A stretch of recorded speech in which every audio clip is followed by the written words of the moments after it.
Okay, now we got to put our vegetables and broth together. Here we have our potatoes and cabbage that was cooking in the vegetable broth. Yum, looks perfect. And here's our sauteed carrots, beet, parsnip, and onions. Yum, looks great. And we just need to carefully drop that into the soup. We don't want too much splashing. Not too much splashing.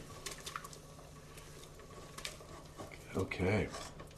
And let's stir that up. Wow. Wow. That's beautiful. And now we need to season it a little bit. We're going to be adding our salt, cayenne pepper, vinegar, and sugar.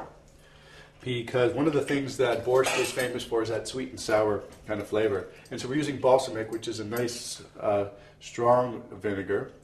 And we just need a tablespoon of that. And we need a tablespoon of sugar. I'm just going to use a couple heaping teaspoons since I already got the tablespoon measure wet. Should be nice. And then a teaspoon of salt. Again, our nice sea salt, Celtic sea salt. And a little kick for some cayenne pepper. It just needs a little sprinkle. Okay. And that's our soup. Come take a look at this soup. Beautiful vegetable soup. I'm just going to let it cook for just a couple minutes. And then we're just going to need to check the seasonings and make sure there's enough salt and then serve it up.